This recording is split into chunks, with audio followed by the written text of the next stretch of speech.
আমরা বলতে চাই পুলিশ বাহিনীকে যে আপনাদের সন্তান রয়েছে, আপনারা এভাবে নির্বিচারে গুলি করে পরিবারের কাছে কিভাবে মুখ দেখান?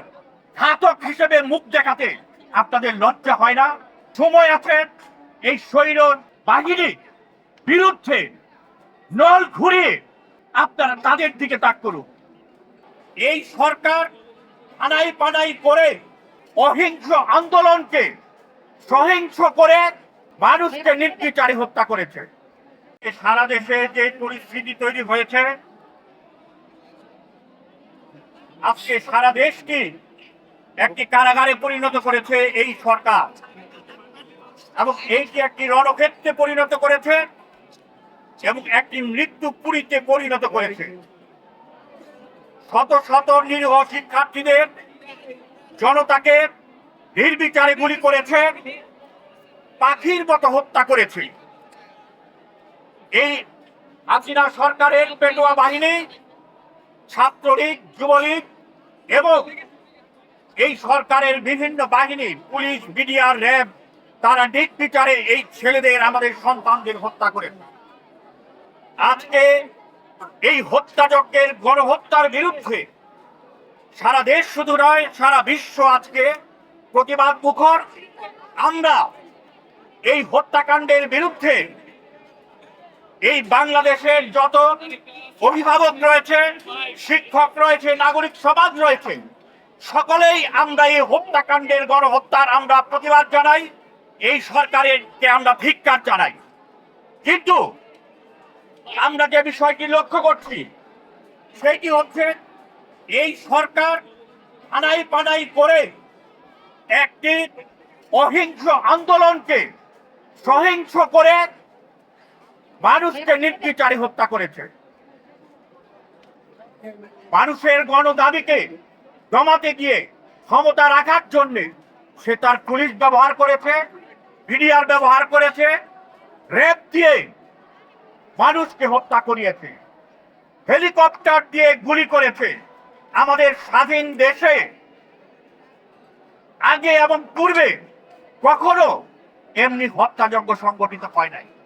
আমরা আজকে ছাত্রদের এই যে প্রতিবাদ সংগঠিত হচ্ছে সারা দেশে, এইটির সাথে আমরা একাত্মতা ঘোষণা করি এবং আমরা বলতে চাই যে আমাদের দেশে বহু গণ আন্দোলন হয়েছে স্বাধীনতার পূর্বে এবং পরে।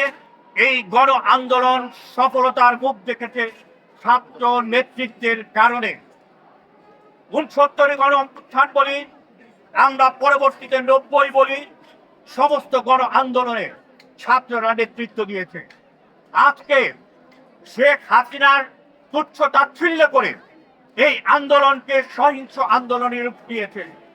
আমরা তাই অবিলম্বে এই শেখ হাসিনা সরকারের পদত্যাগ দাবি করি এবং যে এক দফা ঘোষিত হয়েছে সেই এক দফার প্রতি আমরা আস্থা রেখে পূর্ণ সমর্থন জানিয়ে আমরা বলতে চাই পুলিশ বাহিনীকে যে আপনাদের সন্তান রয়েছে, আপনাদের ঘরে বউ বাচ্চা রয়েছে, আপনারা এভাবে নির্বিচারে গুলি করে আপনারা কিভাবে মুখ দেখান? আপনাদের স্ত্রীদের কাছে, পরিবারের কাছে কিভাবে মুখ দেখান?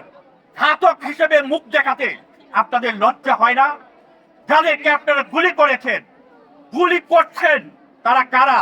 তারা আমাদের সন্তান, আপনাদের সন্তান। আপনি কিভাবে নিজের সন্তানের বিরুদ্ধে একটা স্বৈর শাসককে ক্ষমতায় রাখার জন্য গুলি চালাতে পারেন? এত নির্মম নিষ্ঠুর কিভাবে হতে পারে? আমরা এই পুলিশকে আমরা ধিক্কার জানাই এবং এখনো বলতে চাই যে সময় আছে এই স্বৈর বাহিনীর বিরুদ্ধে নল ঘুরিয়ে আপনারা তাদের দিকে তাক করুন। এবং আমরা আজকে যে অহিংস আন্দোলন, সেই আন্দোলনের সাথে সম্পর্ক রেখে একটা কথা স্পষ্ট বলতে চাই, একটা বিষয় স্পষ্ট, শেখ হাসিনা আজকে আছে, কালকে নাই, কালকে অবশ্যই অবশ্যই অবশ্যই থাকবে না। কিন্তু এই দেশটা আমাদের থাকবে, এই দেশটা আমরা গড়ে তুলেছি, এই দেশটি আমাদের। আমরা না থাকলে আমাদের উত্তরসূরিদের, সুতরাং এই দেশকে ধ্বংস হতে আমরা দিতে পারি না। সেই জন্য আমরা কোনো জ্বালা পোড়া ভাঙচুরের আমরা সমর্থন করি না, আমরা তা করব না। কিন্তু স্বৈরাচারকে হটানোর জন্য যা যা করা প্রয়োজন আমরা তাই করব। আজকে এই শেখ হাসিনা সারা দেশের মধ্যে আরো 1 ডজন সন্তানের মানুষের নিরীহ মানুষের প্রাণ নিয়েছে। 12 জনের উপরে আজকে খুন করেছে এই হাসিনা, এবং তার ক্ষমতায় থাকার নৈতিক কোনো অধিকার নেই, এবং একে অবশ্যই পদত্যাগ অবশ্যই করতে হবে। তাকে বিচারের কাঠগড়ায় এনে আমরা আমাদের সন্তান হত্যা অপরাধে তাকে ফাঁসির কাছে ঝুলিয়ে আমরা আমাদের